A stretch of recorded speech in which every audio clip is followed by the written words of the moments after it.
Welcome to my YouTube channel হেকিম কন্যা জুবাইদা। আমি জুবাইদা আজকে আপনাদের সামনে নতুন আরও একটি ভিডিও নিয়ে হাজির হয়েছি। আজকের ভিডিওতে আমি এমন একটি গাছের গুণাগুণ সম্পর্কে জানাবো যে গাছের ভেষজ গুণ শুনলে আপনারা অবাক হয়ে যাবেন। একটি মাত্র গাছ আপনার অনেক রকম রোগের মহৌষধ হিসেবে কাজ করবে। এই গাছ আপনার বাতের ব্যথা নিবারক, গিটের ব্যথা নিবারক ও সংকোচক, আপনার মূত্রবর্ধক আর অনেক অনেক উপকারিতা রয়েছে এই গাছের। আপনারা নিশ্চয়ই জানতে চাচ্ছেন আমি কোন গাছের কথা বলছি। আমি বলছি নিশিন্দা গাছ সম্পর্কে। এই গাছটি রাস্তার ধারে বনে জঙ্গলে সচরাচর পাওয়া যায়। নিশিন্দা নামে বেশি পরিচিত, তবে কোনো কোনো এলাকায় এটিকে শামভালু বা সিন্ধুবার নামেও চেনা হতে পারে। এই গাছটি বর্ষাকালে হয়ে থাকে, 5 থেকে 6 ফুট পর্যন্ত লম্বা হতে পারে।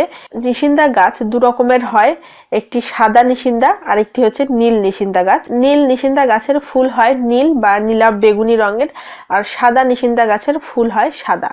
আজকের ভিডিওতে আমি নিশিন্দা গাছের ঔষধি গুণাগুণ সম্পর্কে জানাবো। তো টিপসটি দেওয়ার আগে আপনাদের কাছে রিকোয়েস্ট, যারা আমার এই চ্যানেলের ভিডিও প্রথমবার দেখছেন অর্থাৎ এই চ্যানেলে নতুন, তারা নিচে যে লাল বাটনে সাবস্ক্রাইব কথাটা লেখা রয়েছে আপনারা সেখানে ক্লিক করে চ্যানেলটিতে সাবস্ক্রাইব করুন এবং পাশে যে বেল চিহ্নটি রয়েছে সেখানে ক্লিক করুন, কারণ বেল চিহ্নতে ক্লিক না করলে আমি যখনই নতুন কোনো ভিডিও আপলোড করব আপনি সেই ভিডিও নোটিফিকেশন পাবেন না। আর ভিডিওটি অবশ্যই শেষ পর্যন্ত দেখুন। তো ফিরে আসছি আজকের ভিডিওর টপিকে, যেটা বলছিলাম নিশিন্দা গাছের ঔষধি গুণাগুণ সম্পর্কে। তো এখন আমি আপনাদেরকে নিশিন্দা গাছের ঔষধি গুণাগুণ সম্পর্কে কিছু তথ্য জানাবো। প্রথমে যে তথ্যটি আমি আপনাদেরকে দেব সেটি হচ্ছে গিটের ব্যথা, বাতের ব্যথা দূর করার জন্য একদম মহৌষধ হিসেবে কাজ করে নিশিন্দা গাছ। এক্ষেত্রে আপনাকে নিশিন্দা গাছের পাতাটা ব্যবহার করতে হবে। আপনাকে যেটা করতে হবে সেটা হলো নিশিন্দা গাছের 5-6টি পাতা আপনাকে নিতে হবে। তারপর সেই পাতাগুলো ধুয়ে আপনি হাফ লিটার পানিতে দেবেন। তারপর সেখানে 2-3টি রসুনের কোয়া দিবেন, রসুনের কোয়াটা একটু থেতলে দিবেন। আর তার সঙ্গে আপনাকে যোগ করতে হবে শুকনো আদার গুঁড়া বা শুকনো আদা যেটা থাকে সেই আদাটা আপনি অল্প পরিমাণে পানির মধ্যে দিবেন। দিয়ে পানিটাকে আপনাকে গরম করতে হবে।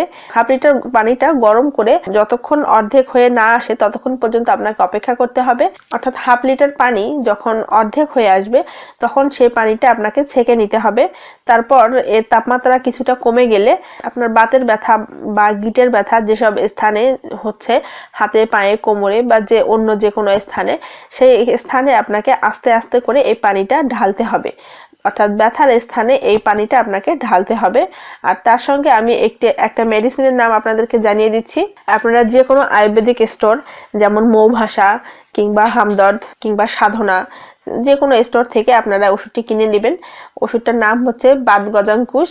এই ওষুধটা যদি আপনি খান আর নিশিন্দা পাতা সেদ্ধ যে পানিটার কথা আমি বললাম যেভাবে তৈরি করতে হবে, এই পানিটা যদি আপনি বাত ও গিটের ব্যথার উপর ঢালেন তাহলে আমি নিশ্চিতভাবে আপনাদেরকে বলছি ব্যথা একদম সেরে যাবে। এরপর আমি নিশিন্দা গাছের যে উপকারের কথা বলবো সেটা হচ্ছে নিশিন্দার পাতা স্মৃতিশক্তি বৃদ্ধি করে। আপনি যদি নিশিন্দা গাছের পাতাটা ঘিয়ের সঙ্গে ভেজে নিয়ে খান তাহলে আপনার স্মৃতিশক্তি বৃদ্ধি পাবে। শিশু বা বৃদ্ধ যারা অসুস্থ থাকেন তাদের যদি ঘন ঘন পায়খানা হওয়ার কারণে মলদ্বারে ক্ষতের সৃষ্টি হয়, মলদ্বারের ক্ষত সেরে তুলতে নিশিন্দার পাতার রস ব্যবহার করতে পারেন।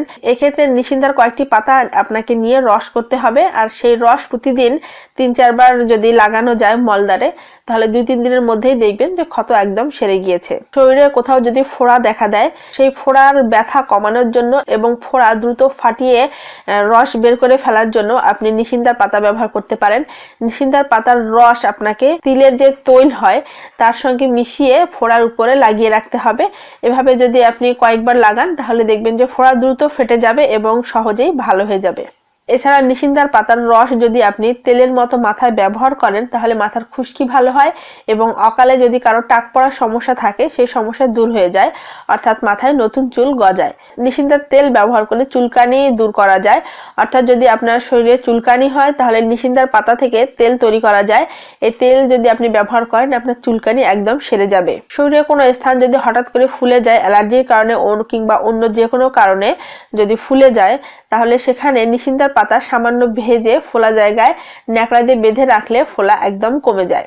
কোনো জায়গায় যদি আঘাত লাগে বা থেতলে যায় সেই স্থানে নিশিন্দা পাতা বেটে লাগালে খুব ভালো উপকার পাওয়া যায়। এছাড়াও নিশিন্দার পাতার আরেকটা গুণ আমি আপনাদেরকে বলি, যদি আপনার সাপে কামড়ায়, যদি কাউকে সাপে কামড় দেয়, তাহলে সেই সাপে কামড়ানো স্থানে শ্বেত নিশিন্দার অর্থাৎ যে সাদা নিশিন্দার গাছ পাওয়া যায়, সেই সাদা নিশিন্দার মূলের ছাল বেটে ঠান্ডা পানির সঙ্গে খেলে বিষের ক্রিয়া নষ্ট হয়ে যায়। নিশিন্দা পাতার রস কৃমিনাশক, অর্থাৎ আপনার যদি কৃমির উপদ্রব দেখা দেয় আপনি নিশিন্দা পাতার রস খেতে পারেন। এক্ষেত্রে নিশিন্দার পাতার রস আপনাকে মধুর সঙ্গে যোগ করে খেতে হবে।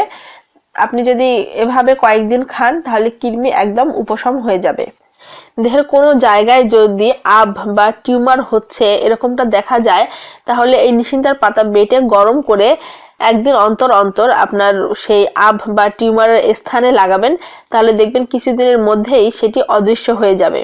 আপনার যদি মুখে ঘা হয়, অর্থাৎ মুখে ঘা হওয়ার কারণে আপনি কিছু খেতে পারছেন না, এরকম অবস্থার সৃষ্টি হয়, তাহলেও কিন্তু এই ঘা সারার জন্য আপনি নিশিন্দা পাতার রস ব্যবহার করতে পারেন।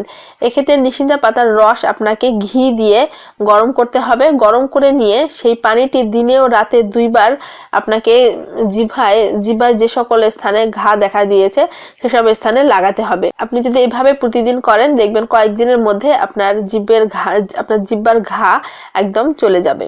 যারা বয়স্ক রয়েছেন তাদের যদি রাতে প্রস্রাবের পরিমাণ বেশি হয়, অর্থাৎ ঘন ঘন প্রস্রাব হয়, তো এই ঘন প্রস্রাব দূর করার জন্যও কিন্তু নিশিন্দার পাতা উপকারী। এক্ষেত্রে আপনাকে 2 থেকে 3 রতি মাত্রায় পাতার গুঁড়া জল সহ বিকেলের দিকে একবার করে খেতে হবে।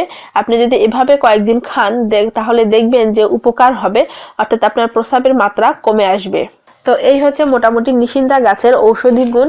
আমি এতক্ষণ চেষ্টা করলাম আপনাদেরকে নিশিন্দা গাছের ঔষধি গুণ সম্পর্কে জানাতে, কিছুটা আপনাদের উপকার করতে।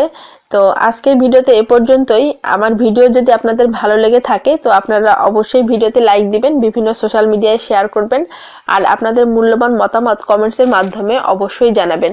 তো ভালো থাকবেন সবাই, দেখা হবে পরবর্তী ভিডিওতে। Thank you.